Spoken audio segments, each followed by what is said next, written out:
What's up, everybody? Welcome back to the channel. I'm Kevin, and with me, I have Paul. What's going on, guys? And again, we want to say thank you so much to everybody who has subscribed, liking, and clicking that little bell button for notifications. It means a lot to us. We really appreciate it. Today, we're going to continue the series for the brand new shooter, and we're going to talk about holsters, why you need them, why they're important, and maybe along the way, some do's and don'ts of the holster thing. Some things we've learned. We've spent a lot of money on holsters combined. I know I've spent a lot more than maybe my wife would appreciate on holsters throughout my gun career. But we kind of want to break down what you're going to be looking for, what the uses of them are, and just kind of give you some tips and tricks that we've learned throughout the year. The first type of holsters that I really kind of want to dive into are just going to be your outside the waistband holsters. Now, you'll see it listed as OWB. That just stands for outside the waistband holsters. And the first one we have here, all of these outside the waistband holsters should be made of Kydex if you're looking for a top quality holster. You're looking for something it's going to have like a little plasticky feel to it. But with these, what you're going to see are the belt loops are on the inside. So basically what happens is the belt runs through the loop and the holster sits outside of your pants, right? Supported by the belt.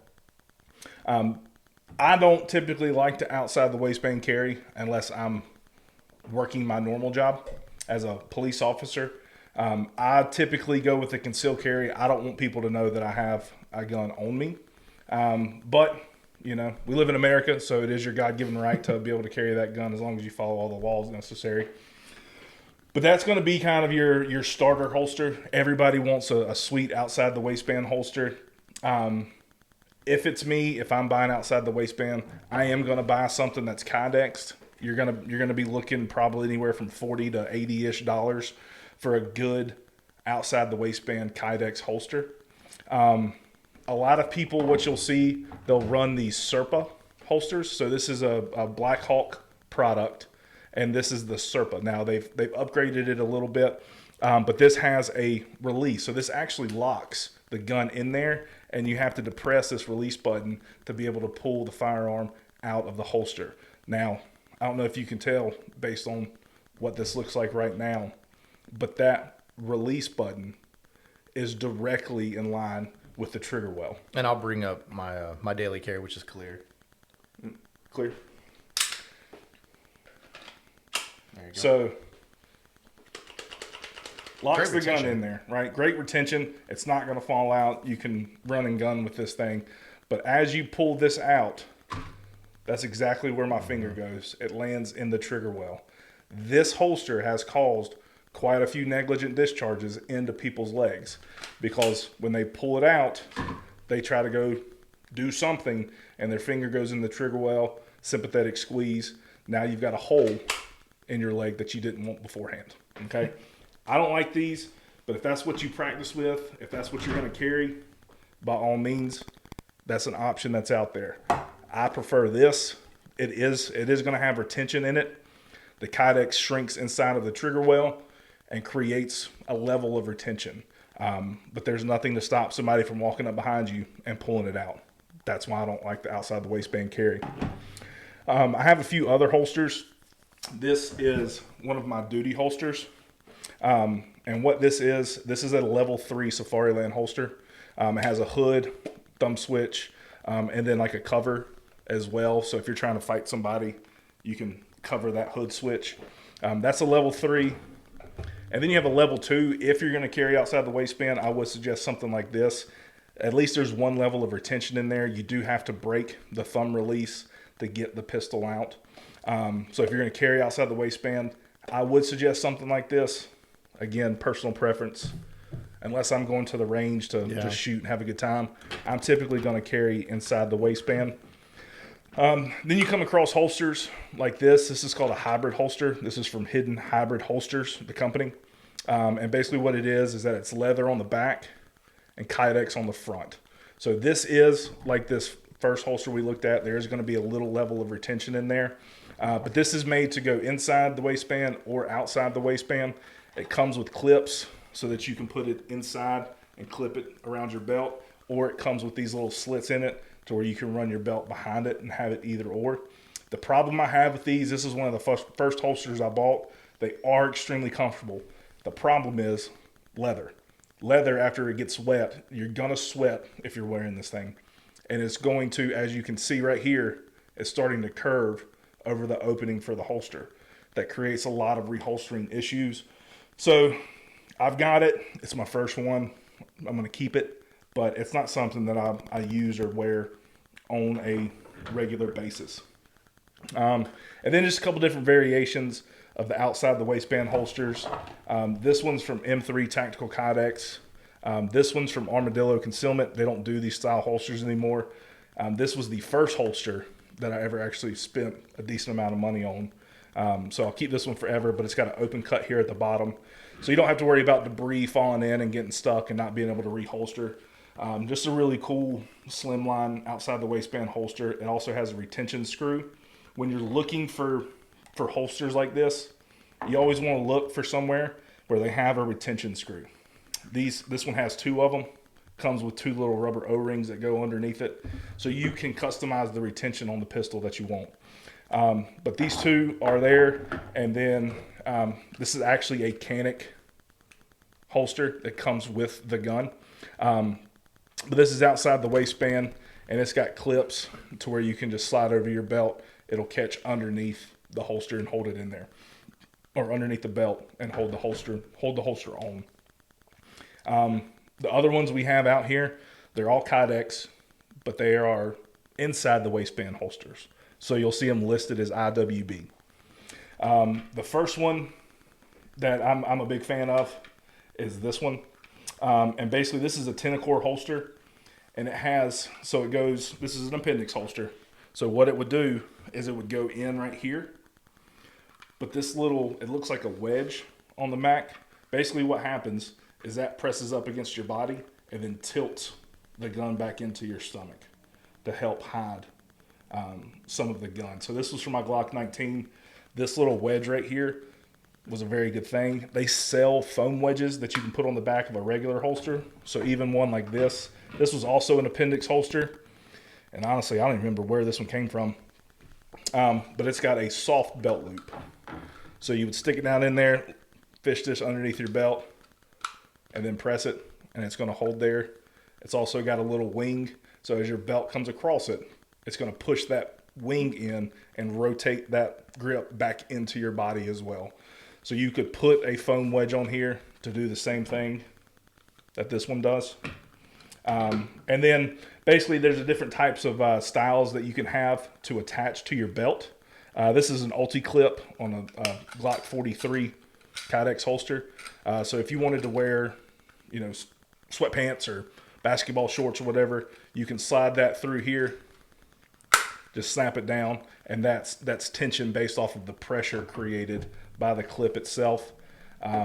Most holsters, inside the waistband holsters, are going to come with a little claw clip where it's got a little piece that kind of sits back up underneath the belt to kind of hold it into place. I don't typically like these. I prefer something that's a little bit smaller, something like on this Tenacore, where they're metal clips and they have very sharp pieces that come back underneath your belt. To me, that just seems to hold the belt together, or hold the holster on the belt much better. The last one that I want to talk about is, this is by far my favorite holster I've ever owned. This is an appendix holster with a sidecar. It's made by Tier 1 Concealed. It is the most expensive holster that I own, even more than, you know, some of my duty holsters. But this is by far the most comfortable holster I've ever owned. It's got the wing on here to turn the gun back into your body. And because it's a 43X, I don't really have to worry about it sticking out too much. So I do not have one of those foam wedges on here. However, you've got the sidecar, which is your magazine holder, connected to the actual holster itself. But you can unscrew it and take these apart and just use the holster, or just use the mag holder as well. But even on the mag holder, it's got a ribbed section right here, which also pushes against your belt and turns it back into your body. So as you sit down, this thing just kind of forms around your belly and goes in kind of a semicircle around. Evan, you want to? Do you want to talk about what's in the middle of the table, or you want me to? Yeah, I can. Yeah. So we got obviously a ton of different holsters on the table, but all of these are not created equal. And this one, No, they're not. this one's not created equal. And I don't know if you guys can see this really on the camera. This is kind of technically like an Uncle Mike's. Uncle Mike's holster. Uncle Mike's holster. It's actually a different brand than that, but it's kind of the same concept. These holsters you can get pretty much anywhere.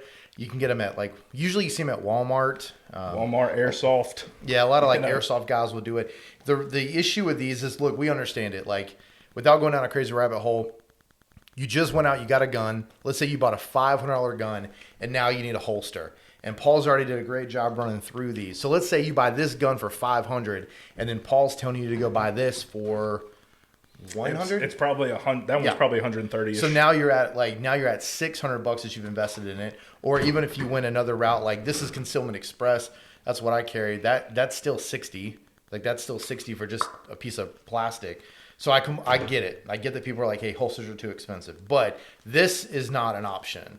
And I understand that this might be all that you have until something comes in. Like even this is another one I have for another carry.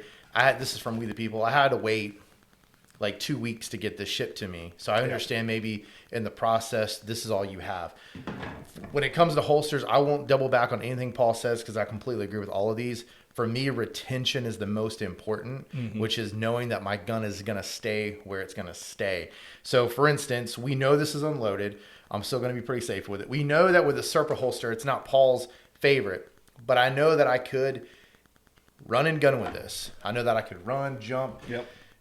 I'm not going to say do cartwheels because I sure as hell can't do those. Somersaults. Somersaults, and it's not going to fall out. That's what I want. So imagine this.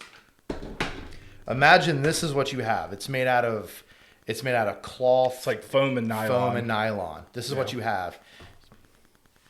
All right. Mine doesn't even fit in there. I don't know if your Glock will fit in there. The only retention this has is a little snap. That's it. That's all the retention you have. And some of these that you can buy, some of these real cheap holsters, sometimes don't even have retention. They want to have anything that will hold them. And for me, that is extremely dangerous because I do not want to be running, moving, fighting, or just even taking your gun out of one place to another and have it fall out. My other issue with these, which Paul has some that have like multiple levels of retention, but obviously he trains and knows how to remove them. The likelihood you're going to be able to, even with one hand, there it is, try to snap that and get your gun out if you need it in a self-defense situation. That's basically going to end up being you're sitting there trying to yank on your gun, and it's not going to come out. Nope. But again, that one's made for outside the waistband carry. I had one when I bought my FNX. That's what I put it in coming home from the gun show. They have their place, they're decent to put your gun in and like hang out in the safe. If you're one of those people who don't want to like scratch up your guns, this may be a decent little option if you just want to transport it back and forth to the range. That's not something I would rely on to save my life though. If you're going to be buying a holster, number one, look for a good Kydex holster. Wait times are usually going to be anywhere from 3 to 6 weeks. So that needs to be something that you purchase pretty quickly once you have a pistol or a firearm. And then that way you can go ahead and get that process started and you can have something safe to carry it in. But you want to look for Kydex. You also want to look for somebody that has a retention screw on it. Okay. This one's got 2 down here at the bottom. This one's got one here right underneath the trigger well. But that's what's going to give you those levels of retention. I mean, Kevin's got one here, 2 retention screws down here at the bottom. So you can kind of customize how you want to carry that. And it's got some decent retention to it. And you can make them even tighter so that it's going to be really difficult to get out. But the last thing that I want to go through when we talk about these holsters are going to be your sweat guards. Okay, you'll have all these options when you're customizing a holster, and it'll ask, what kind of sweat guard do you want? This one right here is, there we go. So you can see it. This one right here, it's got this big piece on top. That's going to be where the top of the gun stops. So that way it's not rubbing on your stomach, on your side, wherever you have this at. Can I see your mechanic again? So if you were to look on the back side of this, it actually goes all the way up to the back of the pistol. Okay, so that is a high sweat guard. Now, if you're looking for a medium sweat guard, this is going to be more your style. This is going to be something that doesn't go all the way up to the top of the pistol, but enough to kind of keep the parts that are going to rub on your side to not have to worry about that. This is going to be a little bit more of a low sweat guard. It's just basically going to be even across the front and the back. A lot of your outside the waistband holsters are going to have that. They're just going to be straight across the front and the back. So when you're looking at these options, you're going to have options for cant, which is how forward you want that pistol so you can come out quicker, supposedly. I usually just go with a 0% cant. I don't have any cant on mine unless I don't have an option for it. I usually always go for the high sweat guard. Obviously, having a belly makes it a little bit nicer to not have that metal rubbing up and down your skin, creating irritation. And then make sure you're looking for one with the retention screw in there as well. That way you can customize exactly what you want on your holsters. And most of the time, the cool thing is, most of the time, whatever gun store you go to, or even if you go to like a big box, like sporting goods store, most of the time, you're going to be able to find something. Yeah. As long as you're buying within, I say, like the main food group. So if you're going with like Paul, if you're going with a Glock, 99% of the time, you're going to be able to find a holster in store that day. Yeah. It's when you start going a little outside, like even the Canic, it's not, I mean, you see a lot of gun stores, but it's not something, I mean, think about it. A gun store would go broke carrying every single style holster for it. But if you stay within the main food groups like Glock, SIG, you're going to be able to find a holster. Yeah. And you can always get some on Amazon. Like this holster, I believe, from like it's a inside the waistband for my 43X. I think this one came off of Amazon. I mean, if you got Prime, you'll get next day delivery. It didn't come with the Ulti clip. I had to order that and add that myself. But once you dive into this kind of stuff, most of these are extremely customizable. You can make them however you want and kind of fit whatever purpose that you have. But, you know, these two holsters hold two very different purposes. So it is going to end up being, you're not going to probably find an all-in-one holster unless you went with something like this hybrid holster. But again, I stay away from the leather just due to the fact that over time it's going to crease, it's going to fold, and you're not going to be able to get that leather back to where it was when you first bought it. So guys, if you have any questions, any concerns, won't help, obviously leave a comment, and we'll try to help you as best as we can based off our experiences. That's it. And again, doesn't matter what brand you buy. Just remember, kind of follow Paul's recommendations of making sure that it's a great quality, make sure that it has great retention, and it fits the gun properly. But again, like always, if you have any questions or concerns or comments, drop them below. You can also find Ezekiel Defense on Facebook, and we'll be glad to get back to you as soon as we can. Yeah, give us a thumbs up, share it, subscribe, shoot them straight, and your car is not a holster. And this is not an option.